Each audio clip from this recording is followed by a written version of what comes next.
Bonjour à tous. Le sujet du cours d'aujourd'hui parle de l'image corporelle. Mais bien sûr, on cherche une image corporelle positive.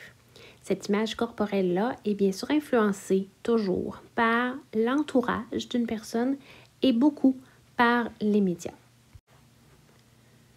On cherche donc à s'intéresser à l'influence des normes sur une image corporelle.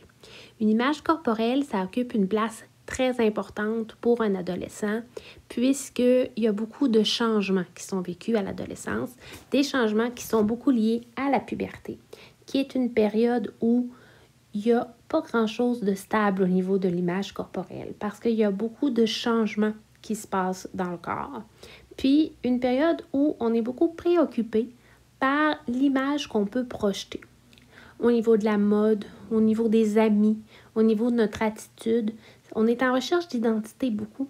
Donc, l'image corporelle a vraiment une grande importance. Peut-être quelques rappels pour qu'on puisse poser les mêmes bases et que tout le monde soit au même endroit. Donc, avec la puberté, on parle d'une maturation physique. On parle de changements dans le corps. Les principaux changements qui se répercutent donc chez la fille sont premièrement le développement des seins. C'est le premier marqueur du développement de la puberté. Viennent ensuite l'apparition des poils pubiens, les menstruations et une poussée de croissance qui est tout à fait normale. On parle de la taille, mais aussi du poids, de la masse. Là, le prof de sciences en moi accroche un peu sur le poids et du tissu adipeux, donc de la quantité de tissu graisseux qu'on va avoir qui est tout à fait normal, qui est lié aux hormones. Chez les garçons, le premier signe est l'augmentation du volume des testicules. Je vais me permettre de dire que c'est environ entre 11 et 12 ans. Ensuite, les poils pubiens vont apparaître. La première éjaculation va se produire. Puis tout ça va être suivi par la voix qui va muer, qui va devenir plus grave, et des poils qui vont apparaître sur le visage. On parle ici de faire un retour sur tes connaissances, donc de chercher qu'est-ce que tu connais de nos expressions, images corporelles, ainsi que de l'influence que ça peut avoir. Donc, tu dois commencer par te poser la question toi-même, inscrire ta réponse dans la vidéo quand celle-ci va s'arrêter. Puis ensuite, on peut se permettre de donner des bases à ces grands concepts-là. Donc, une image corporelle, c'est la façon dont tu te vois, que tu perçois ton corps et la façon que tu crois que les autres la voient. Il y a vraiment beaucoup une question de perception ici. C'est lié au sentiment que tu ressens à l'égard de ton corps, à l'ensemble des pensées que tu as face à ton corps. Ces pensées-là se construisent à partir de ta propre expérience personnelle. Donc, si jamais tu as eu des mauvais commentaires, des mauvaises expériences, ça peut avoir une influence négative. C'est aussi l'attitude et les comportements de ton entourage et aussi de la société à l'égard du corps et de l'apparence. Ça peut se jouer donc chez les personnes avec que tu fréquentes tous les jours ou très souvent, mais ça peut aussi être par les médias sociaux, entre autres. Cette influence-là de ton image corporelle, elle a une répercussion sur ton estime de soi. Donc, c'est vraiment important d'être capable, à travers tous les messages qui sont véhiculés par les personnes de ton entourage, les médias et la société, de comprendre, de prendre les bons commentaires et d'être capable toi-même de passer par-dessus les autres. Je me permets ici de dire qu'il y a personne qui est attiré par le même type de personne. Entre amis, là, si vous faites une analyse du sexe opposé, donc les filles, quand vous regardez les garçons et que vous en jasez ensemble, c'est pas nécessairement tout le monde qui est attiré vers le même garçon. Heureusement. C'est la même chose au niveau des garçons. Quand vous jasez des filles, probablement que vous n'avez pas non plus les mêmes attirances vers les mêmes filles. C'est tout à fait normal. Donc, puis heureusement, ça nous aide vraiment beaucoup. Le corps joue un rôle très important dans l'expression de la sexualité. Il permet de voir, de communiquer. On parle d'une expression de visage, on parle de gestuelle, de posture. permet de toucher, bien sûr, au niveau des caresses, des étreintes, d'entendre les petits mots doux qu'on peut se dire et aussi de sentir l'odeur corporelle, se rappeler le parfum de quelqu'un qui peut nous rappeler donc de belles expériences. Le corps est un outil de communication. Il nous permet de ressentir des sentiments agréables. Parce que le corps est en changement, des fois, il est plus difficile d'aimer son corps à l'adolescence. Il est possible que vous ayez des fois des réactions, des réflexions qui ressemblent à celles que je vais vous nommer, qui sont tout à fait normales. Une fille qui décide de ne plus mettre de robe depuis quelque temps, parce qu'elle voit qu'elle commence à avoir des poils plus foncés sur ses jambes, qu'elle n'aime pas ça que les gens les remarquent. Puis, elle est en train de se demander qu'est-ce qu'elle va faire avec ces poils-là. Donc, elle choisit de mettre des pantalons. Les garçons, vous avez tous des amis musclés, très sportifs, mais vous n'avez pas un corps de sportif. Puis là, vous vous demandez si ce ne serait pas le temps de commencer à vous entraîner, disons peut-être plus vous aussi. Quand un groupe de personnes se moque de quelqu'un d'autre à l'école parce que la personne ne porte pas des vêtements qui sont à la mode, que ce n'est pas la marque que tout le monde choisit, qui est véhiculée, publicisée par les vedettes. Donc, ce sont toutes des façons, des choses qui rendent plus difficile de fait d'aimer son propre corps. Les sentiments qu'on peut vivre à la puberté face à notre corps peuvent être positifs. Ça peut être de la fierté, ça peut être une confiance en soi, un désir de se montrer, un bien-être. Mais ça peut aussi être négatif.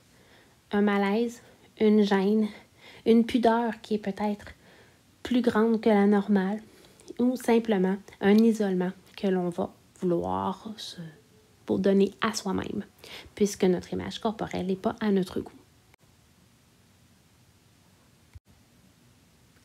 La beauté, c'est relatif.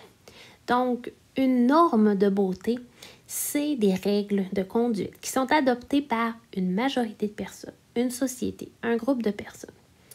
Ces règles-là dictent ce qu'on peut pas faire, qu'est-ce qu'on devrait faire, comment on devrait le faire. Et elles évoluent dans le temps, selon les époques, selon les cultures. Il y a des règles, des normes qui sont formelles parce que c'est des lois, puis d'autres qui sont informelles, des normes de beauté, des normes de politesse, donc c'est différent. Les normes de beauté touchent aux différents aspects du corps. Donc, on peut parler du poids, bien sûr, de la peau, de la taille, de la forme de certaines parties du corps, de la grandeur, la musculature, les vêtements qui sont portés, le maquillage. Il y a vraiment toutes sortes de façons de définir ce qu'est la beauté. On poursuit avec une activité que vous allez devoir faire avec les prochaines pages de cette vidéo. Pour chacune des personnalités qui vont vous être présentées, que vous connaissez possiblement, vous devrez déterminer quelles sont les normes de beauté que cette personne-là véhicule.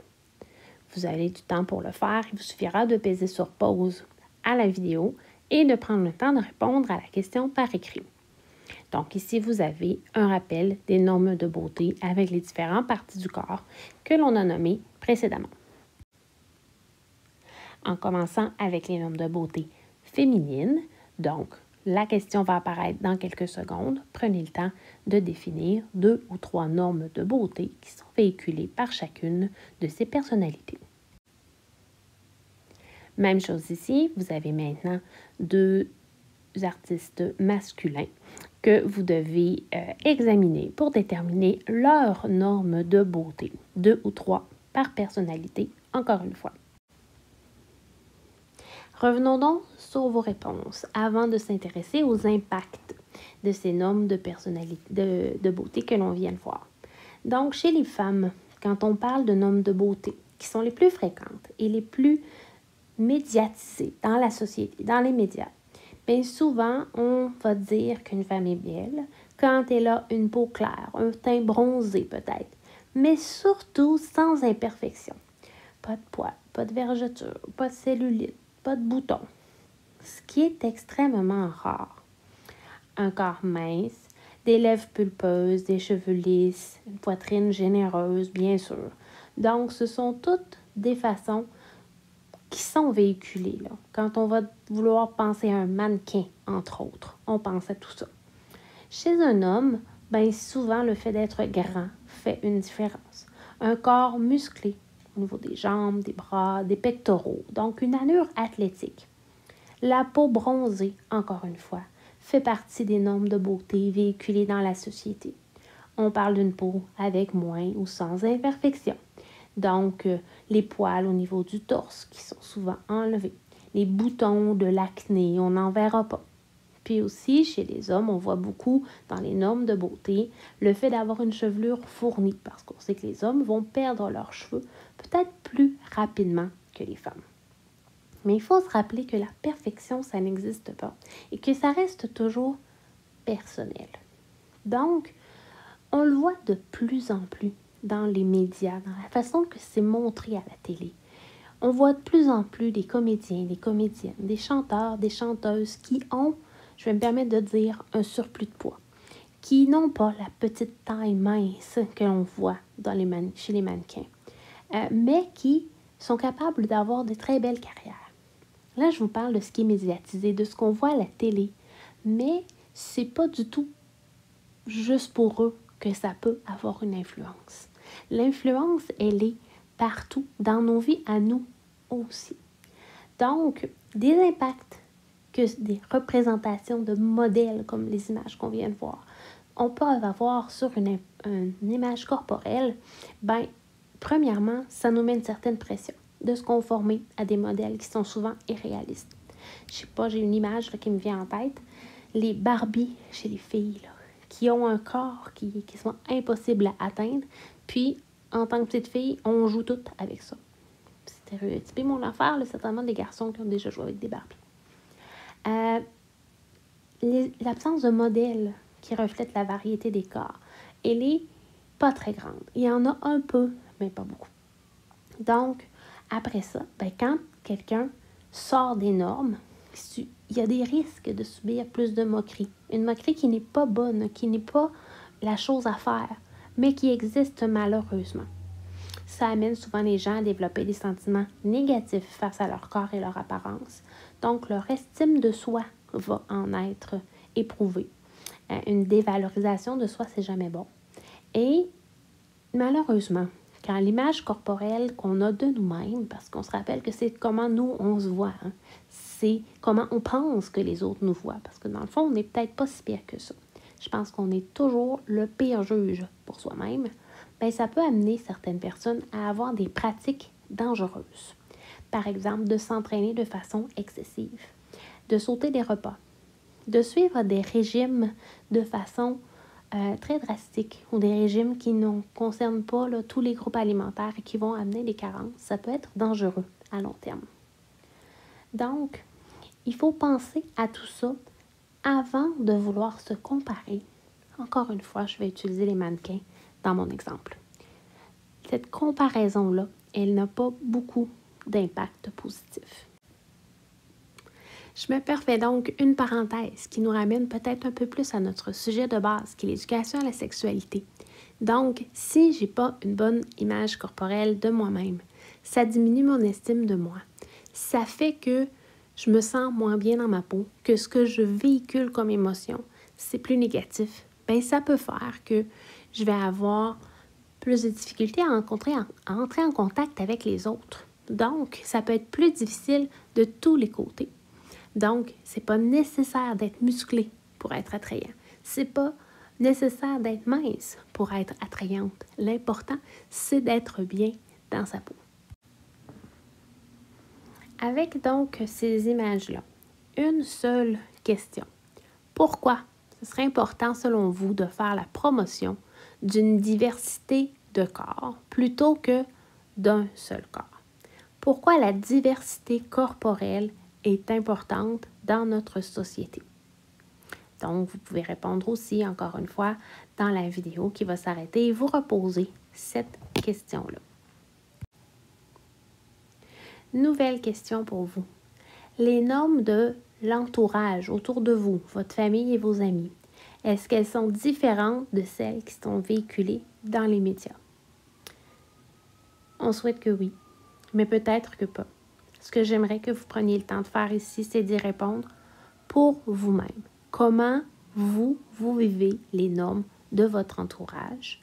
Prenez le temps d'y répondre. Je ne vous demande pas d'inscrire des choses personnelles pour lesquelles vous n'avez pas le goût de les écrire et que je puisse les lire, mais il faut prendre le temps de se poser la question. Qu'est-ce qui est valorisé par vos amis? Qu'est-ce qui est accepté par vos parents, par l'école? Puis en quoi est-ce que tous ces messages-là ont une influence sur votre vie à vous, sur la façon dont vous percevez votre propre image corporelle? Une dernière question à ce sujet-là, très importante, c'est votre opinion que je veux ici. Est-ce que vous croyez qu'il est acceptable de juger une personne en fonction de ses vêtements? 3 choses à retenir donc de cette vidéo aujourd'hui. Premièrement, que de tenter de se conformer aux normes de beauté irréalistes peut avoir des impacts négatifs sur le rapport à notre corps et donc sur plusieurs sphères de notre vie et surtout sur comment on se sent.